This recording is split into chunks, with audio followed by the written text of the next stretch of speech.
Welcome, everybody, to a live broadcast, a live discussion on how incredible, one of the most uh, unknown tax strategies on the planet. And for Americans and small business owners and investors, you have got to know about this. And it's called the Health Savings Account.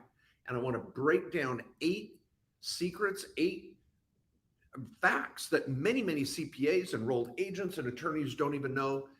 And they're helping clients, maybe sometimes on their healthcare topic, maybe not at all. And I want advisors out there, you CPAs and enrolled agents, tax lawyers, financial advisors. I want you to be better versed on the health savings account, its benefits, how to use them, strategically. I think I'm just thinking of another one. I might be up to 10 by the time we're done today. So this is incredible. So I really want to make sure we go over these today. I have a webinar in a week. You can click on it below. It's free. And I'm going to unpack these 8 to 10 tricks, including others. We got to talk about HRAs. We're going to talk about FSAs and writing off health insurance. I've got 3 hours of content on this, but we're going to expand upon it even more in a webinar next week.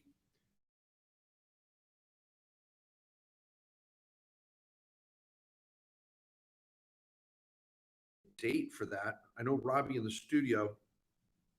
The webinar next week is going to be on the 14th.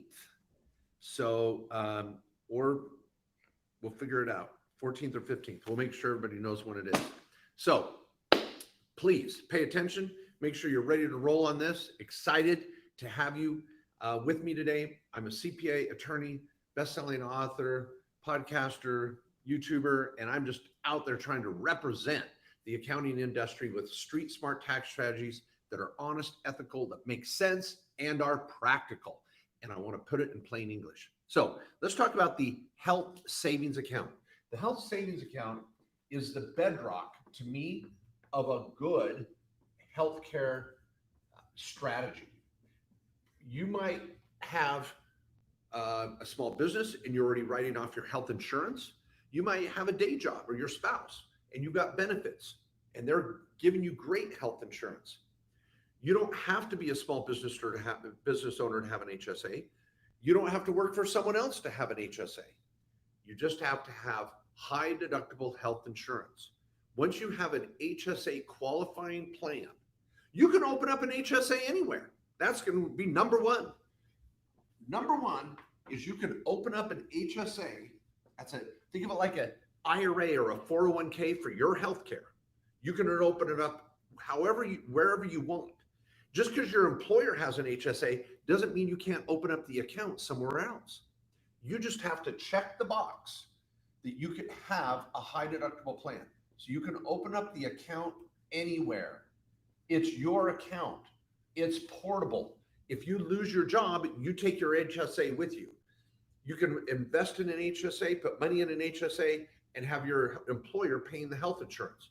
Or you might be a small business owner, or just have independent health insurance.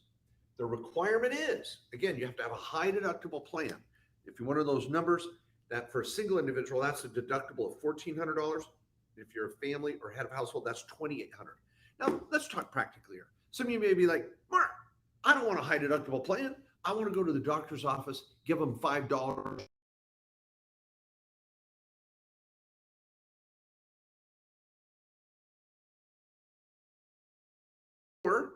You're so healthy, you don't even use your health insurance plan. So why don't you own the account?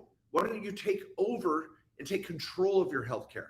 So if you've got great insurance and you're not even using it, get a high deductible plan because you're not even going to the doctor anyway, and sock money away in this HSA. The number one reason for bankruptcy in America is to pull out money for healthcare costs. They go into bankruptcy because they don't have enough health care and they're going into debt for health care. But if I have an HSA, I can pull out money out of my HSA and hopefully avoid bankruptcy. I know that sounded a little confusing the way I said it, but the number one reason for bankruptcy in America are medical costs. So let's protect ourselves. Let's build an account we can dive into and grab money if we need it. So anyway, you can open an account anywhere. Here's the number. Oh, these are so good. Number two, you can take a tax write-off on the front page of your tax return for an HSA at any income level. It doesn't phase out. The richest people in America can do it. The poorest people in America can do it. You can put money in your HSA. This year, for single people, it's $3,850. And married or head of household, so you've got a kid that's a dependent in your home, it's $7,750. So I'll put $7,750 or $3,850. That's your write-off this year if you are going to put money into an HSA. You get a tax write-off to put the money there. Number three here on the list, it grows tax-free.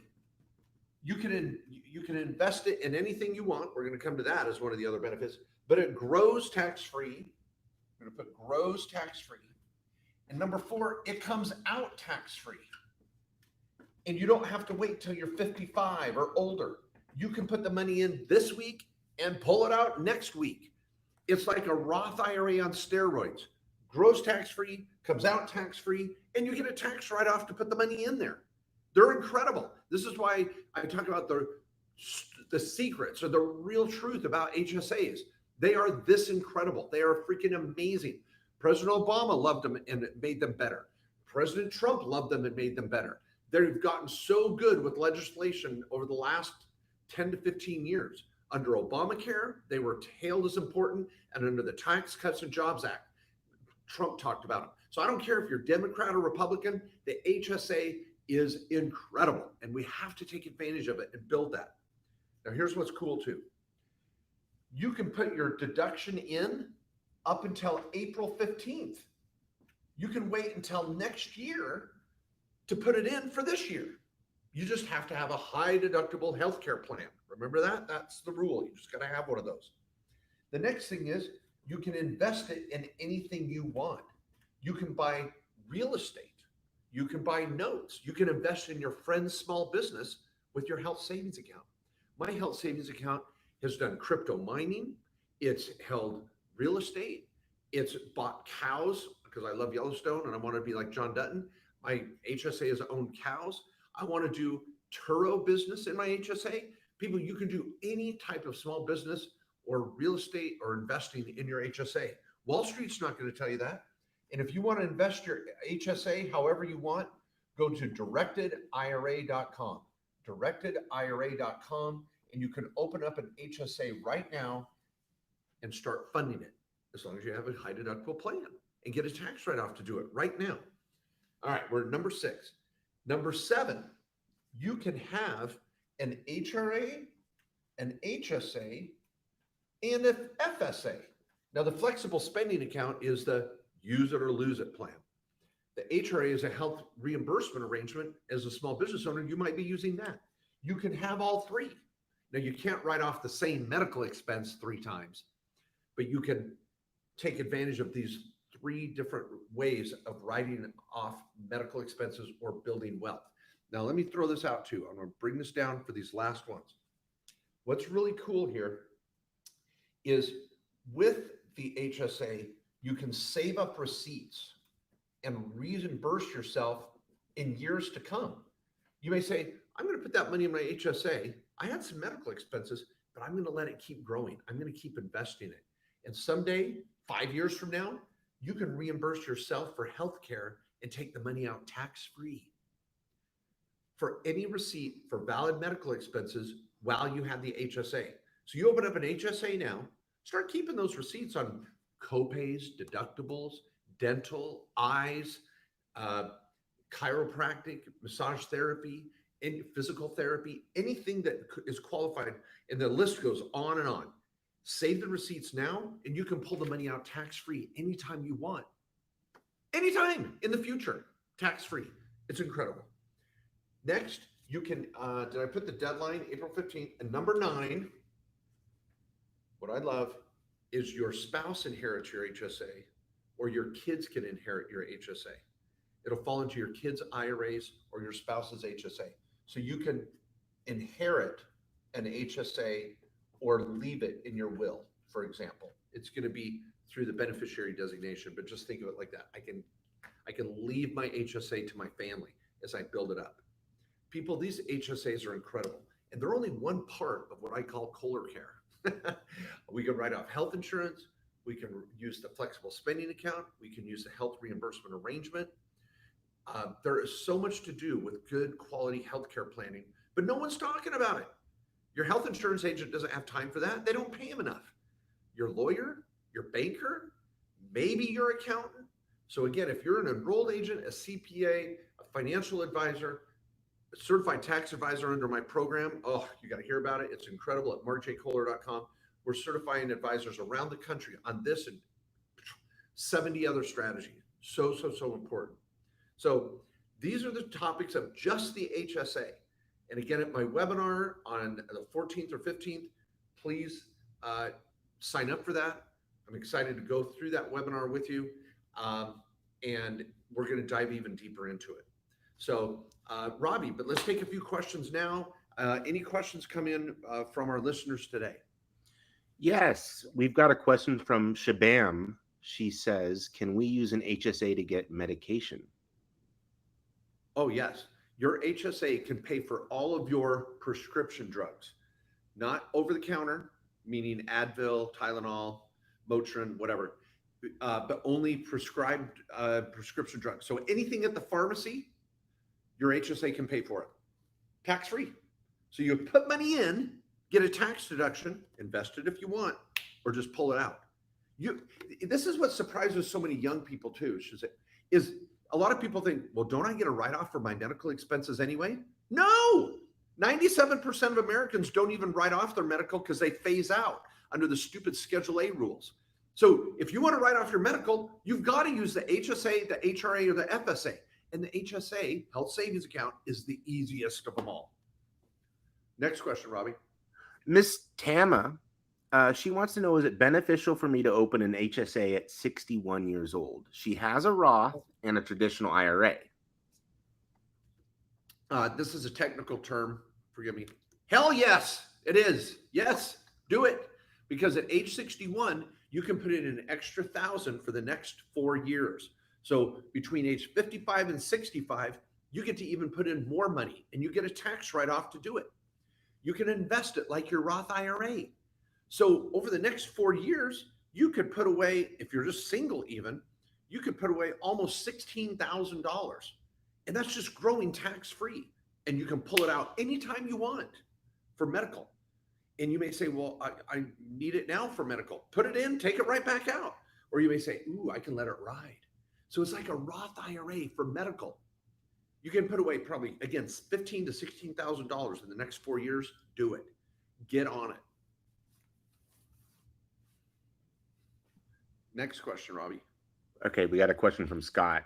He has a culinary insurance, in Las Vegas, and he wanted to know if he qualified for an HSA. I have seen the rules, he says. Do I need to ask the insurance provider?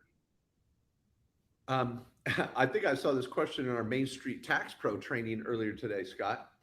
I don't know what culinary insurance is. Does that mean you're a chef and you work for a restaurant and they give you health care? Is that how you took it, Robbie? Yeah, that's how I interpreted it, right? Is that he's got some, or we have culinary insurance, so he's got some kitchen or a restaurant or something like that. Yeah, the first thing I would say, Scott, and don't be offended with my bluntness, you call it landscaping insurance, culinary insurance, Screen Actors Guild insurance, attorney insurance. It's health insurance, and you're just happen to be in the culinary industry. So that's what I think you're saying. How can I be? I don't care what industry you are in, people. I don't care if your health insurance is at Blue Cross Blue Shield, United, Benefits, H this, P that, L that. I don't care. The only thing that matters, Scott, is a high deductible HSA policy. Is it a high deductible plan? So all you have to do is call your insurance carrier and go, is this an HSA qualifying plan? And they may go, no, you didn't ask for one. You know why they didn't want you to ask for one? Because they make less money. They don't want you to be in control of your health care. They want you to be sheep. Health insurance companies are evil. Just start with that premise and it's going to make it a lot easier. So go to your health insurance company, go, that's not an HSA plan. I want a freaking HSA plan. And they'll go, oh, well, your auto enrollment or this, or your enrollment's that, or you're going to have to wait until this date. Say, fine. When that day comes, I want a freaking HSA plan. And they're not going to ask, are you in the limo business or culinary business or law business? It's health insurance. And you just want to get a qualifying high deductible plan. Then you can go open your HSA wherever you want. Wells Fargo used to have one. I think Chase has one. We have one at directedira.com because I want you to buy stocks, mutual funds, or at bare minimum, but I'd rather have you invest that HSA in your brother-in-law's small business. He's opening a restaurant across town. Now your HSA can invest in his restaurant. Lots of options. Robbie, next question. Okay, Kansas City here asks, can the HSA be owned by a living trust? No one owns an HSA. You have a grantor, the person that created the HSA, and it's for your benefit. So then you're going to designate a contingent beneficiary, meaning when you die, where's it go? Typically, you're going to name your spouse, and then you could name your revocable living trust. And when you die, your trustee might split up your HSA amongst your kids, third, or whatever. So just remember, there's not an owner of an HSA. It's called the beneficiary of the HSA. You're going to be the lifetime beneficiary. And when you die, on the HSA form, you would appoint your spouse. And if you're not married, then your trust. And they're going to be the beneficiary. So you're kind of right. And I like that your living trust is in the mix, but it's called the beneficiary and typically the contingent beneficiary. Robbie. Yes, I got a question from Carrie here. And do all HDHPs qualify for HSA? Good question. No, now this is where it gets to be a little edgy. A qualifying HSA policy should have some features that are required under Obamacare, meaning there's some of these minimum standards that need to be a part of a health insurance plan now under the Affordable Care Act, which I think is great.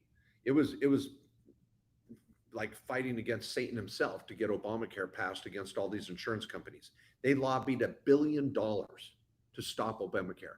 Why would the health insurance companies lobby and spend $1 billion to not have Obamacare? Because they make less money when you control your freaking healthcare. So what they do is, oh yeah, Obamacare increased the cost of all the premiums. That's because they're evil and they got to still make money. Ugh, sorry, don't get me started on conspiracy theories. I hate it. It's not even a conspiracy theory. It's a freaking fact. So anyway, you have to have a high deductible plan that meets the minimum criteria under Obamacare for a HSA qualifying plan. Now, I'll tell you, the question that's required when you go open an HSA everywhere is, is this a high deductible plan? And if it's got a high deductible, and that's the question they ask, check the damn box. If they go, is this an HSA qualifying plan with all these other features? Well, you better make sure it's an HSA qualifying plan.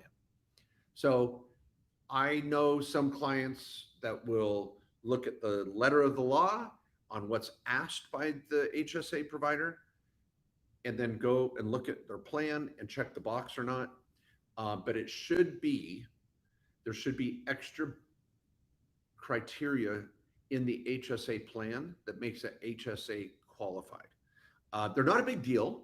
They're good things, but it wouldn't hurt to ask your insurance company, is this an HSA qualifying plan? That's the better question to ask, not is it high deductible? That would be the way to go. I'm mincing words here because some people will push the envelope a little bit on that. Next question, Robbie. Okay, Mark, this is going to be our last question today. It's Isabel. She wants to know how long do I have to reimburse herself? Until you die. It's crazy. You could, but you got to keep the receipts. So once you open the HSA and you start funding it, and you're like, I'm going to let it ride. I don't know if that's craps or what game in Vegas says let it ride, but that's what you want to do. You want to let that money invest and grow, but you keep a file, and this file is golden. And it could be digitized. You just scan those receipts, put them in a folder, don't lose them. But all the receipts for your medical expenses, you want to keep those. And then someday when you want to pull that money out of your HSA, pull it out tax free. Now, here's another benefit, and this is number 10. I'm going to put this as number 10. If you don't use it for healthcare, a lot of people ask that. What happens if I don't use it for healthcare? It comes out like an IRA if you don't use it for medical. So it's like a traditional IRA. So when you turn 59 and a half, you can start pulling the money out like a regular IRA if you want and use it for retirement. You may be like, I'm so healthy and I've got tons of money sitting in my HSA. I'm just going to pull it out like an IRA. You can do that too. So there's 10 benefits of how an HSA is, in my opinion, and I think I can argue it, one of the least known, best tax strategies for Americans today that just people don't know about. It's incredible. So check it out, keep studying, and I will be on a webinar again next week. Register below where I'm going to unpack even more on this topic of healthcare. And if you're an advisor in tax industry, you really need to be there. I know September 15th is coming up. It's a big day. Try to set aside an hour on the September 14th to just hone on some of these medical strategies. Thank you, Robbie, for running the studio. We good to go? We're good to go, Mark. Thank you for coming to us from New York. All right. Thanks, everybody. And live from New York. I should have said that at the beginning.